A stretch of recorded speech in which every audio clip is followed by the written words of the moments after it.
So, Bly Manor, Part 3. Two Faces, Part 2. Wait. Episode 7 Episode of 9. Siete These de nueve. 3, Yeah. these last 3, 7, 8, and 9, Yeah. incredible. So good. It's what I wanted the whole season to feel like. I loved these episodes so much that it made me dislike the show even more. Does that make sense? I know exactly Because what you mean. I see in these 3 episodes the potential that they had for the entire show. Yes. That they was not realized. Until, really, episode 6 was good, too. 6 was pretty good. The problem is, the way we're, like, breaking it up, 4 and 5 was good, too, but, like, 4 was for sure not a good episode. Right. So, like, if you're breaking them up into, like, chunks of 3, 7, 8, and 9 are the only 3 that are consistently as good as the one before it, right? Yes. There's, like, 1, 2, and 3 are just, they're decent setup. There's nothing to, like, write home about. Right. And then 4 is just trash. 5 is really, really good. And 6 is amazing. And then 7, 8, and 9 are just... I just wish it didn't take them so long to build up to that point. Yeah. Because it could have made the whole series...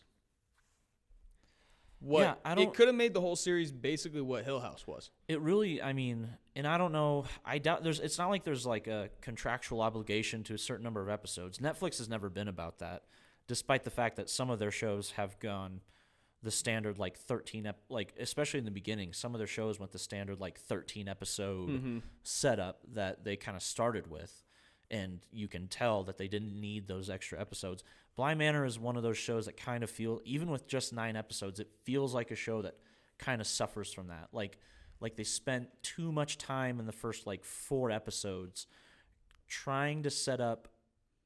And the problem isn't even that there's too many episodes. The problem is that the main character just didn't need all that time to set up. Right. Because her character in the end wasn't as interesting as the other people in the show. Well, and this is the other thing too. A lot of the storylines that they used or that they set up and also concluded in those first 4 episodes could have been put in these later episodes. Yeah. They didn't require full episodes to themselves, like the spectacle guy. Yeah. They spent an entire episode on that. They spent an entire episode showing us that he got hit by a car, which Right. they could have showed us probably in the first 15 minutes of the show.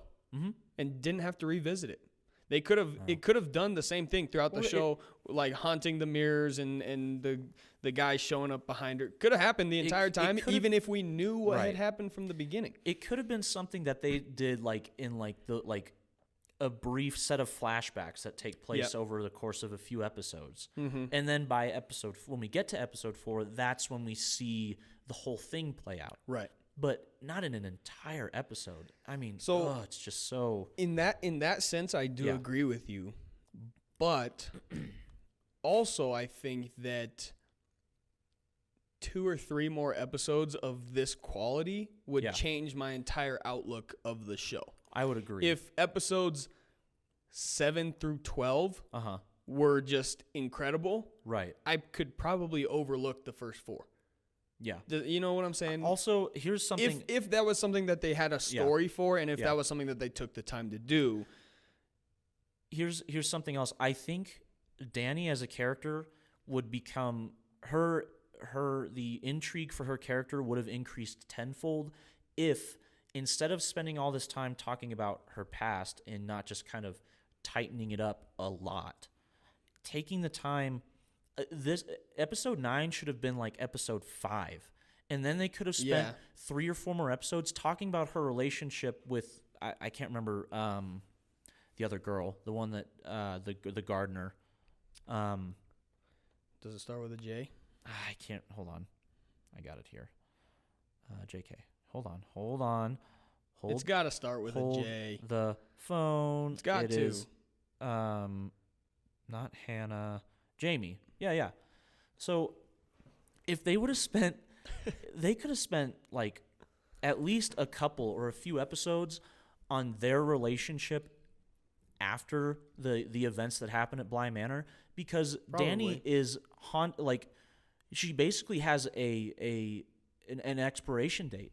because of what she does to save the kids. An unknown expiration date, which is terrifying. It's terrifying. Yeah. Imagine if they had explored that and that whole relationship of them moving back to America or doing what whatever they decided to do, instead of just kind of making that kind of the epilogue of the show. Imagine if that was 3 or 4 episodes. Right. That would have been way more interesting than learning about taking a full episode to learn about her fiance who got hit by the car, and taking all this time to do all this setup that in the end just wasn't as meaningful as it could have been. That setup could have happened in an episode or 2. Yeah. And then they could have taken a few episodes to actually kind of delve into, like you said, something truly terrifying.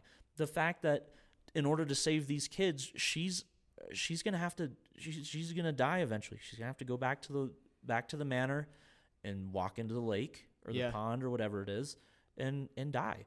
Yeah.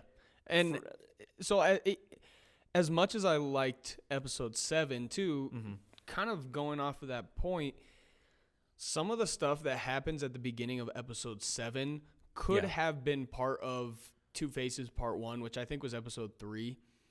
Yeah, I think so. Like kind of Peter discovering how the ghosts work at Bly Manor. Right. That stuff probably could have gone on a little earlier and been put into another episode. Right. Because at this point, as we're starting to ramp up the story and the quality of the episodes, that felt a little bit unnecessary. Right. And it was like we were revisiting the storyline that we had forgotten about because it was 3 episodes ago. Right. But that being said, throughout the show, we had a lot of references to Rebecca, the old au pair, right, and her story, and that we knew that she died, and Fiona, is that the kid? Yes. Yeah. Is it? Yeah. Flora. Yeah. Close enough. Fiona is Shrek's wife in Shrek. Good. Thank you. I knew you'd be proud of me Flora for that. seeing Rebecca like on the other side of the lake and all that kind of stuff. It kind of gave the satisfaction that I was looking for, with how much that story was built up, and we knew that Rebecca had this kind of unique relationship with the house. We weren't really sure exactly what happened with her, so we learn in this episode that she was, basically tricked by Peter, to join him in the ghost world. Essentially, that's what he was trying to do the whole time, because his fear was getting trapped alone at Bly Manor. Right. So he was looking for not only a way out, but someone else to drag down with him. We also get a sense, and this is one of the great things about episode 7. But again, also kind of one of the disappointing things about the show as a whole, especially when you compare it to Hill House, is you finally get a sense of the end game in this episode. Kind of what the goal of the kind of overarching threat is, right? Right. So Rebecca and Peter want to possess Miles and Flora, and that's how they'll live on together, right? Yeah. And this takes place, this happens, we figure this out in episode 7. There's 2 episodes left after this one, and there were 6 episodes before where we were just kind of just plodding around, not really going in circles, but just taking a really long time to get to the end game. Whereas with something like Hill House, you kind of know what the end game is almost at the very beginning. Right. And it's just about finding out how we get there. Right. And it's actually getting to the point, all of them kind of coming together, going through all these family issues. But again, in the back of our heads, we always kind of know where things are going to go. Yeah. We always know that it somehow is going to get back to this one point. And I think that's something that overall Bly Manor really struggled with, was kind of getting to that point, kind of getting to the point of knowing where we were going to go. Yeah, and I think that 7 kind of, another thing that it does right along those same lines is it kind of shows us motivations for the people that had been living in the house whether as ghosts or as people. It shows us Peter's motivation to get out, Rebecca's motivation to continue to take care of the kids and protect them, because in the end, when the kids invite them in, Flora and Rebecca kind of had this understanding that Rebecca was going to protect Flora. So it was not permanent the way that Peter was trying to make it happen. Right. But also, this episode is so interesting because from the very beginning, we know that the kids have this kind of unique relationship with the house, especially Flora. And so it was kind of interesting finally getting to see the ways that relationship was built and how all of these people that had been there before were still very much relevant, especially the ones that had overlapped with the current residents. Because the next episode, episode 8, shows us all of the other ways that past residents would have been left in the house. It focuses on a specific time frame when the lady in the lake was sort of born. But we kind of get the idea that you can see this as a cycle where all of the current residents are stuck with the past residents who are now ghosts trying to find their way out. You can see that it might be a cycle and that this story in and of itself is not necessarily unique to the house. It's the one that we happen to be watching. But it's something that likely has played out lots of times before since, the 16th century or whenever. In somewhat similar, but obviously different ways. Episode 7 ends, it ends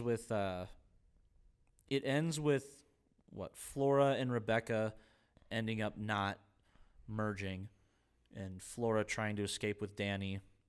To try and get her out of the house. And at that point, Danny has realized kind of what's going on. I think ghosts. at that, she's witnessing this whole thing play out. She sees Rebecca, even though there's nothing she can do about it. She sees Rebecca and Peter, and them trying to convince the kids to go through with the possessions and all that stuff. And then at the very end, when Danny and Flora are trying to escape, Danny is attacked by the lady in the lake. And in episode 8, we kind of get the full backstory of episode 8 is almost like a vignette. Like the episode 8 could just be its own short film. Like it almost exists perfectly independently from this whole show. And that was something I actually loved about this episode, was how well it just kind of stood on its own. And also Carla Gugino's narration the whole time was really a cool note, kind of just walking us through the whole process. Normally I'm not a huge fan of narration like that, but this was one of the instances where it felt almost necessary. I thought it was, I agree with you. I thought that part of what made it so good was that it was unique in that sense. I thought it was really interesting using the chest or using the house and the rooms as sort of a physical representation of that chest that contains I guess it does contain the lady in the lake. Because opening that chest and kind of breaking the promise of, I forget, was it Viola or something? I think it was Viola was. Yeah, Viola is the lady in the lake. And then Perdita is her sister. So Viola is dying of I guess like TB or something like that. Tuberculosis. But she leaves all of her things for her daughter in this chest. Her sister is cheating on her with her husband. And eventually her sister decides that she's going to open that chest for money after Viola has died. And that's kind of what releases the haunting of Bly Manor. But all throughout the time, they're using Viola trapped in her room, kind of waiting to be opened up by her daughter. She wants her daughter to open the chest so that she can be with her again. And I don't think that she's necessarily malicious until she realizes what the chest and its contents are actually going to be used for, which is just to get money for her sister and not given to her daughter the way that she had planned. Right. Up until that point, she's just excited. She's patiently waiting to get out and be with her family again. But once that is not how it happens, that's when she really starts actually haunting the manor, trying to find her way back to her daughter. Right. And that's the thing. It's not like she's trying to be vengeful in any way. It's just that people happen to stumble into her path while she goes from the lake to the house, to that room where the chest was. Is it to her daughter's room, or because she's looking for her daughter? I think she goes back up into the attic where the chest was. Okay. Because that's where she thinks her daughter is going to look for it. So like that was a really cool note, I think, for Danny getting captured by her or getting caught by her in the end of episode 7. Is it wasn't really that like the lady in the lake was actively trying to get her or possess her or anything like that. Danny just happened to step into her path at the wrong time. Right. Which also happened to Peter. Yeah. In a previous episode. And something that's kind of cool is that now that you learn that she kind of follows this same path every single night as she has started to kind of fade away, it makes sense why Flora and Miles kind of know her path around the house. Right. It makes sense why they want to keep Danny out of the hallways. It makes sense why Flora understands like where the dolls are supposed to be in her dollhouse and all those things. But it is kind of weird because you would also think that some of the adults would have started to catch on to what's going on. Yeah, like they're never like up. Like, are they never up past 10 p.m.? Like getting a snack in the kitchen. They walk out and they just see her like walking on her path. Exactly. Like, all right. There's no longer any milk in my intestines now. It's gone. Or the the footprints all over the house that they keep blaming on the kids. Right. And you would think they would just like chill one night, like if it's happening every single night, maybe figure out why. Maybe just sit like on the path of them and just wait a couple, like just sit there through the night. Something's gonna show up. Doesn't seem that hard. Hey, you know what? Listen, writing a show is hard. That's just a big plot hole that we'll have to come to grips with. Hey, we'll talk to him about it later. So, episode 8 then obviously goes to episode 9, The Beast in the Jungle. Which, if I remember correctly, things wrap up pretty quick in this episode at the manor, right? Yeah. So, obviously, Viola's ghost is taking Danny, like, towards the lake to drown her. Right. And then I think Flora kind of like gets in the way. Yeah, Flora tries to intervene, but the ghost's whole purpose up to this point is trying to find her daughter, which in this case Flora is close enough. Yeah. So she takes Flora instead. And then I think the dad comes back at this point too, and he tries to intervene. And then something happens. What the hell happens to him? I don't think anything happens to him. He does come back, though, at some point in this episode when all this is going down. I think it's after. It might be after. I don't think he actually witnesses. But so anyway. Viola takes Flora, and then Danny decides to save Flora by basically, like, Viola, like, she absorbs Viola's spirit.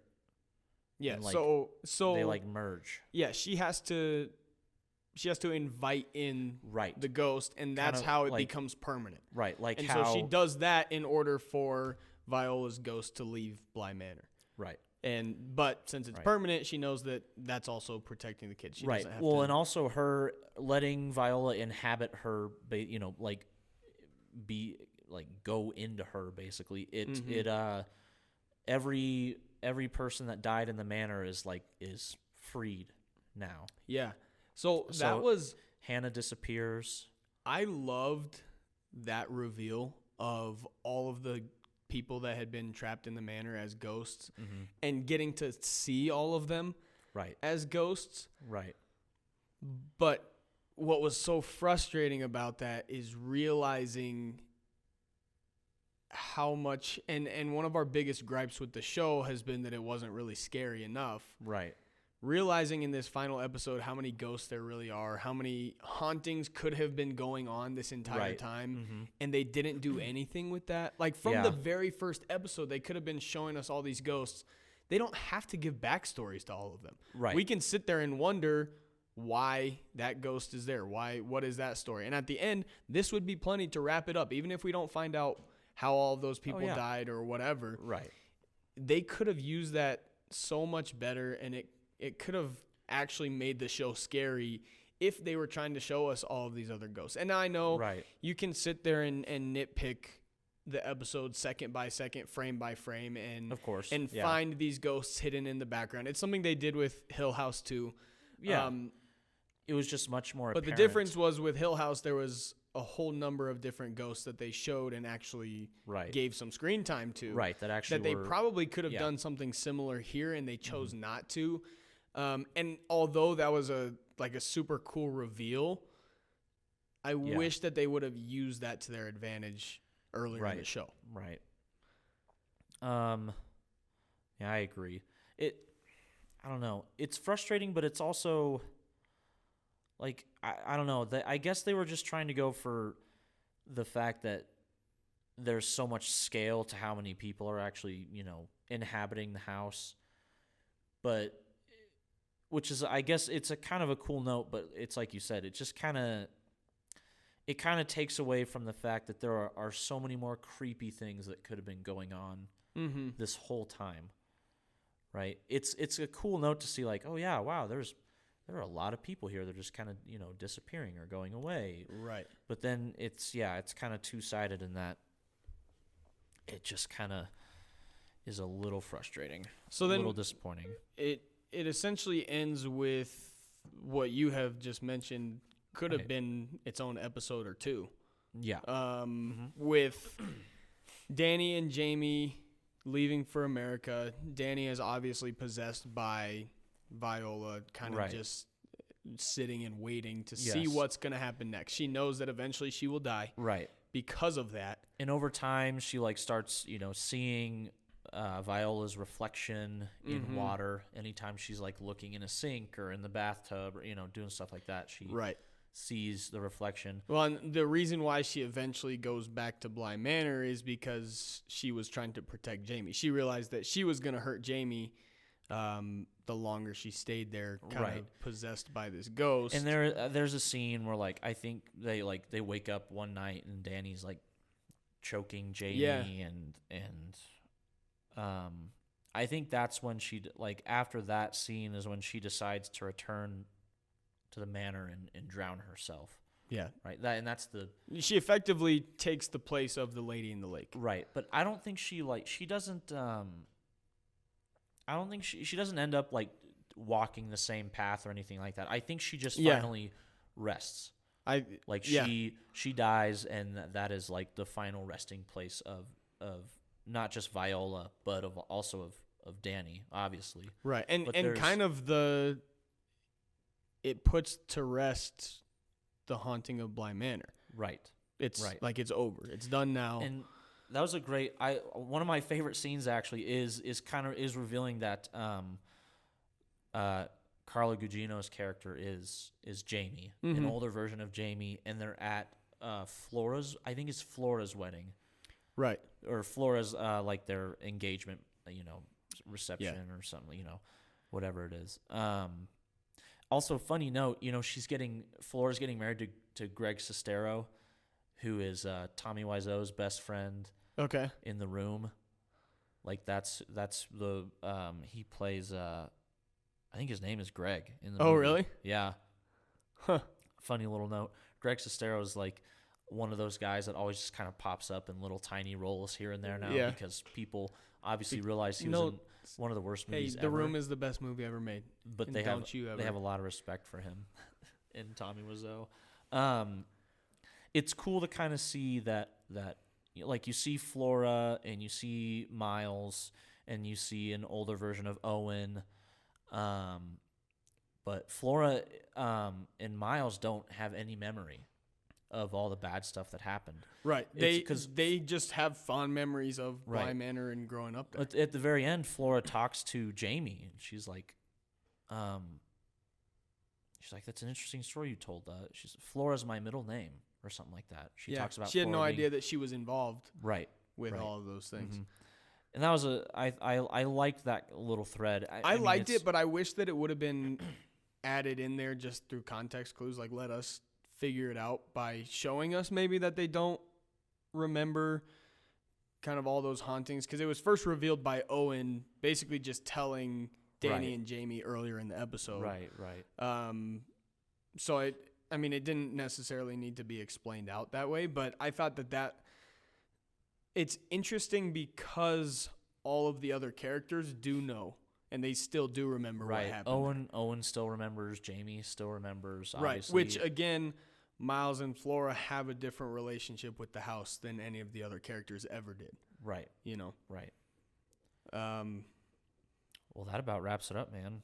Yeah, dude. We did it. Any final thoughts? I feel like we've... Not that we've exhausted it, but we have definitely covered a lot.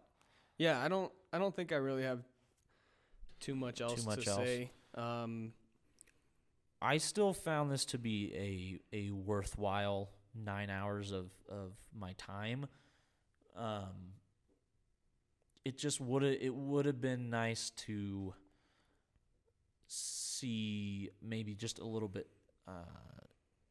a little tighter setup, and then maybe a little more exploration of, I think, something they really missed, the real fear of that last episode, of those like 5 to 10 years of Danny just kind of not knowing when her time is going to come.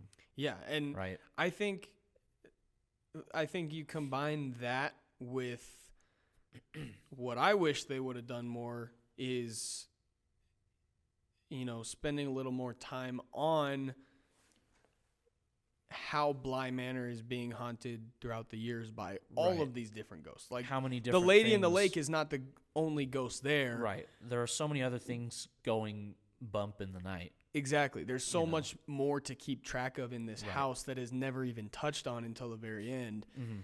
I think if you take this show exactly how it is, you add a couple episodes on of Danny and Jamie's life after and how the hauntings have affected them. You add in more ghost stories throughout the first, even if it's just like the first 2 or 3 episodes, to really set the tone for the show. Oh, for sure. You don't have to spend full episodes exploring any of those other storylines. Just introduce them to us in a way. Yeah. It's hard because I don't think I can separate this completely from Hill House. That's hard. That's unfortunate because they're not the same. No. And they weren't trying to be either. No, they absolutely not. But basically, Bly Manor was... It was basically supposed to be a Hill House Part 2. Not by story, but by, the way that it's... The way that the story is told, the way we were at least expecting a similar quality of story. Right. It's a weird thing because I don't think this was bad. Right. I don't either. But having Hill House before it to set the expectations. Yeah. And then maybe not nailing the progression of the story throughout the seasons. Yeah. Really left a lot to be desired. Yeah. It had A+ potential and it didn't get there. No. And that sucks. Speaking of grades, to kind of wrap it up, what would you what are you thinking? What are you thinking here? Give me your honest opinion. Might be lowballing it a little bit. Like, you think you could go higher? My gut tells me a C+. I wouldn't go that low. I think I could probably say B range, but okay. I say I'm not going to go that low, but I would give it a B-. So am I really going that much higher? No. I mean, overall, I was disappointed by Yeah. this season, but I was very impressed by a handful of episodes. I would agree. A lot of it was very impressive. Some of it was not so much. But I think what was impressive was really some of the more compelling television that I've seen, Exactly. At least in this year. I think the best episodes were truly great really, TV. really great TV. Right. Yeah, and lived up to the expectations that I had. Yeah.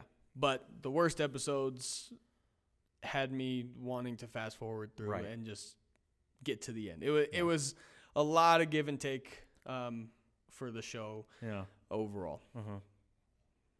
All right, man. You That's good? it. You good? You want to? I was taking my headphones off. Oh, Wrap it up. just to wrap it up. Yeah. Thanks for watching. Could you imagine if that was how we wrapped things up? Listen, We need like a we need like a catchphrase or something This at is the our- end, something that we say at the end of every video. yeah, Like, obviously we're hit gonna be that like- subscribe. Like, thanks for watching. We could trademark that. Be sure to subscribe, hit the notification bell, leave a comment, leave a like. It helps with the algorithms, all that stuff. Hey, and tell your friends. Tell your friends about us. Yeah, tell your mom, tell your sister, tell your wife. And I was gonna say something, but I'm not going to. Okay. I was gonna say Just don't. Well, if you're not gonna, then I'm don't. not going to. Then just don't. I feel like we need to like end like just like a phrase that we always say. Like okay, so like blah blah blah. Just sure to write and subscribe. Check out our podcast. We're on Spotify. We're on Apple Podcasting. Stitcher. Literally anywhere you can find a podcast, we're there. Be sure to leave us a 5-star rating there. Give us a review. But anyway, and then we just say The Room is the best movie ever made. Shout out 719. We're done. You know what I mean? I don't know. You know what's funny about that? What? Is that The Room is widely considered the worst movie ever made. Yeah. But it's also one of the most popular movies ever made. Not only that, but The Room is better known because of the Disaster Artist than for the actual Room. Yes. Everything I know about The Room comes from the Disaster Artist. And also reading articles about how terrible The Room is. They do special screenings at this, I think it's a theater in LA or maybe New York every year, and it sells out almost immediately. Of The Room? When the tickets go on sale, the theater sells out immediately. And one of the things people do is they come in with a box of plastic spoons. They throw plastic spoons at the screen for there's certain scenes. I can't remember exactly how it goes, but it's this huge thing to in bigger cities on the coast to go see special screenings of The Room. Kind of. This is a huge tangent. We'll see you guys next time. Coming up, we've got a whole bunch of Christmas-related stuff. We're going to talk about our favorite Christmas movies. We're going to talk about how Home Alone is not a Christmas movie. It's actually a psychotic examination I'd call it a thriller. of a sociopath. We're going to talk about that. We're going to talk about the recent Marvel announcements. Yeah. We're going to do a little New Year's kind of 2020 wrap-up special, and then hopefully in the new year we're going to be able to talk about Wonder Woman 1984. Pretty excited about that. We should probably also do an episode on HBO Max and Warner Bros. Yeah. We'll get there. We'll get there. All right. There. Okay. I don't know why I just did that. I just ruined the outro by Why? bringing up something silly like What? that. HBO Max? Yeah. Yeah, that was dumb. Why you're going to put me in a mood now, Dom? Cuz I'm still not pro Hey, HBO Max and Warner Brothers. you want to talk about it? I'm what's his name in oh my gosh, the freaking Russell Crowe movie. And The one where he's an angry driver?